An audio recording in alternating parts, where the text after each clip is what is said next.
Welcome to the last lecture of our third part, carrier transport phenomena.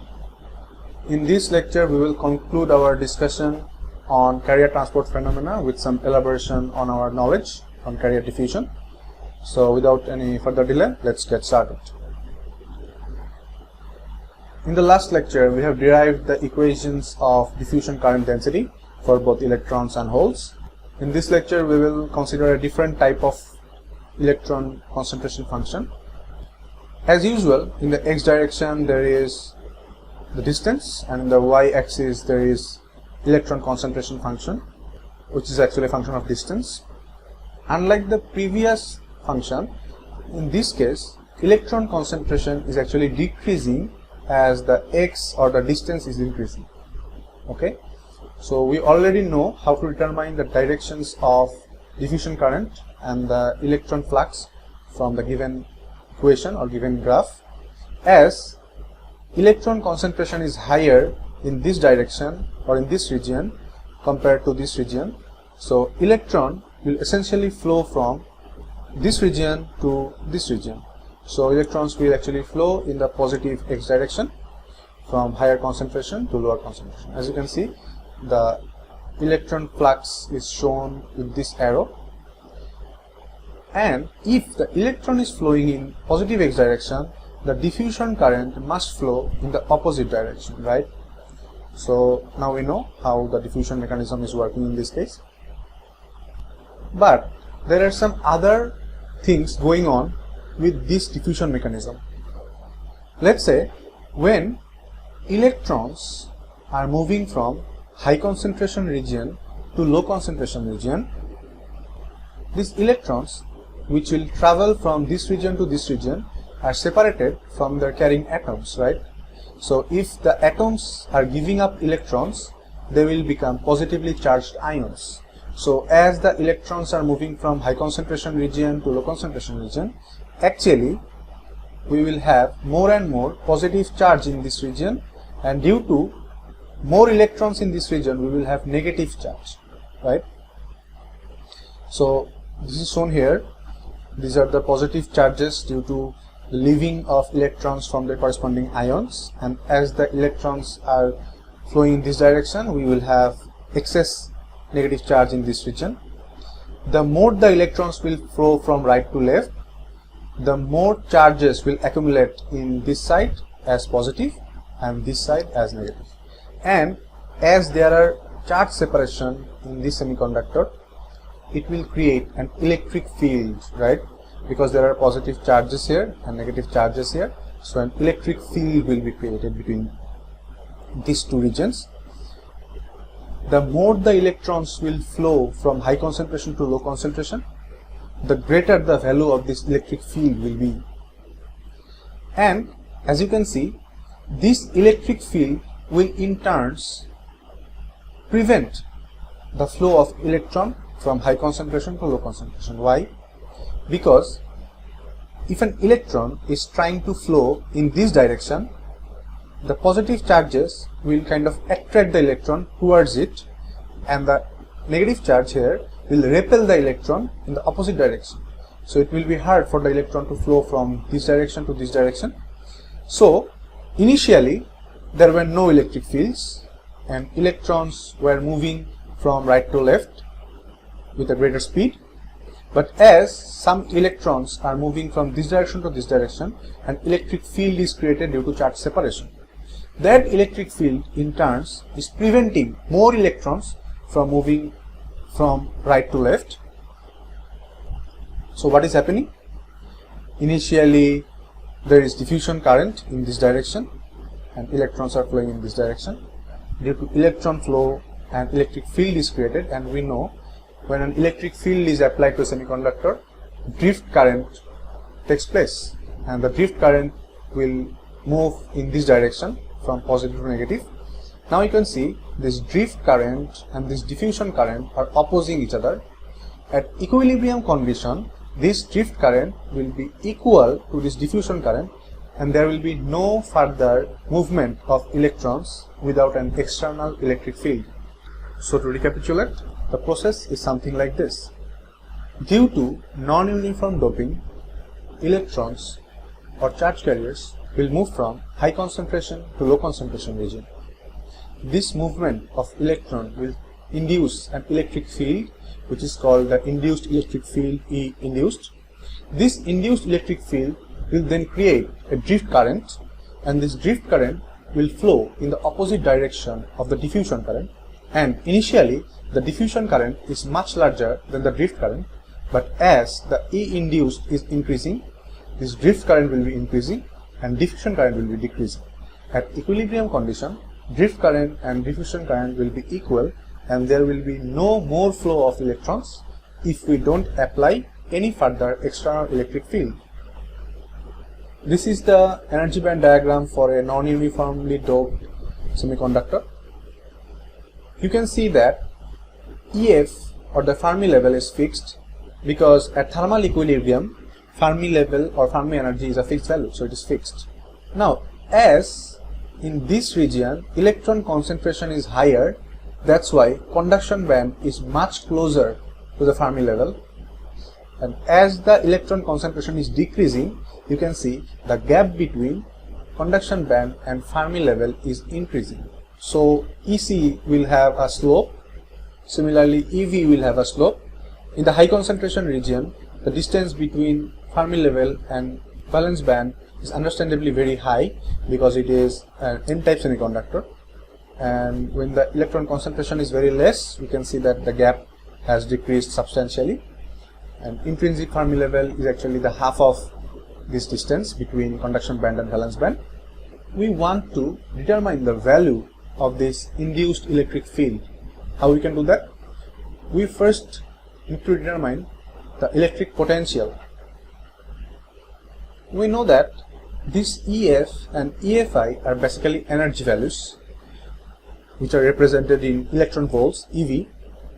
So the distance between EF and EFI has a unit of electron volts. So if we divide this energy distance EF minus EFI by the charge of an electron, we will essentially get an electric potential or voltage, because EF minus EFI has an unit of EV, charge has unit of E, so EV by E is essentially a voltage V. So we have electric potential phi. This electric potential is caused due to this induced electric field. We also know the relationship between the voltage and electric field, that is this. Electric field is actually the negative gradient of the electric potential, so Ex is equal to minus ddx of phi. So if we put the value of this phi in this equation, essentially this value will be differentiated with respect to x, but here you can see that EF is a constant value, so it is not a function of x, so the differentiation of EF will be 0, and EFI is a function of x. You can see that EFI is changing with x, so it is a function of x, so we will get something like this, 1 by E multiplied by ddx of EFI.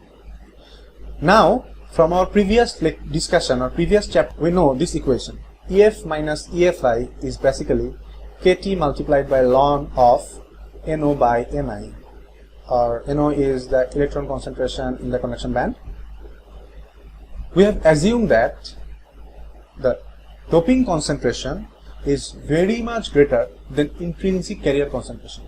In that case, the electron concentration in the conduction band will be dominated by the doping concentration compared to the intrinsic carrier concentration. So we can essentially replace this NO with ND.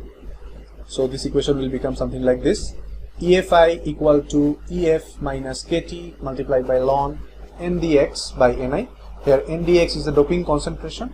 Obviously this is a case of non-uniform doping, so Nd is a function of x. If we put this value of EFI in this equation, then this equation will be differentiated with respect to x. The result will be something like this. I am not going into detail because obviously you can actually determine by a simple differentiation the value of Ex. So Ex is something like this, minus Kt by E multiplied by 1 over Ndx, or the doping concentration, multiplied by the differentiation of Ndx with respect to x. So this is our induced electric field. Moving on. Now we have already argued that initially diffusion current is much higher than drift current. As the time will pass, diffusion current will decrease and drift current will increase, and at equilibrium condition both drift and diffusion current will be equal. As drift current and diffusion current are in opposite directions, so if we add them together, we will get a zero current in the equilibrium condition separately for holes and electrons. Here you can see an equation. This is the total current density for electron, and total current density for electron will be drift current density due to electron flow and diffusion current density due to electron flow. These equations are already familiar. Drift current density in the x direction is E n x mu n ex. Why there is an n of x? Because n, or the electron concentration, is a function of x, and there is a ex because we are considering the electric field in the x direction. Similarly, we have the diffusion current density in the x direction, that is E multiplied by dn multiplied by ddx of nx. Again, as n, or the carrier concentration, is a function of x, that's why it is put as this manner, n of x. We already have told that nx is equal to ndx for high doping concentration, and if we put the value of ex from the previous slide, this one, and put it here instead of ex, we will get this equation. After some simple calculations, crossing out some values, we will get this equation. Mu n multiplied by kt by E is equal to dn. If we just divide both sides by mu n, we will get dn by mu n is equal to kt by E. Here dn is the electron diffusion coefficient and mu n is the electron drift coefficient. So essentially dn by mu n is kt by E. We can go through similar process for holes. We can equate the sum of the hole diffusion and hole drift to be 0 in equilibrium. Then we will reach this conclusion. Exactly similar as the electron. dp by mu p is equal to kt by E. Here dp is hole diffusion coefficient and mu p is hole drift coefficient. So combining the two equations, we will get this relation. dn by mu n is equal to dp by mu p is equal to kt over E. This relation is called Einstein relation. We will use this relation in our mathematical problems. So that is basically all for our discussion on diffusion mechanism. There are a lot of example and exercise problems in the book of Neumann. I encourage you to go through those practice problems and examples, and if you face some problems, we can always discuss them in our discussion class, which will be followed. So lastly, let's talk about the constants we have used in this lecture. They were dp, dn, mu p and mu n. Typical values of these constants are given in this table. Obviously these constants are a function of the material and the temperature. If you change the material, these constants will change, and if you change the temperature, it will affect these values too. So let's see typical values. For silicon, we have 1300 as mu n, 35 as mu p. These are drift coefficients, and 480 as dn and 12.4 as dp. These are diffusion coefficients. Values of these coefficients for gallium arsenide and germanium are also given. We will use these values in our mathematical problems. You can expect them to be given, but you may want to use Einstein relation if necessary. Let's say you are given the value of mu p only and dp is not given. What you can do then? You know the mu p, right?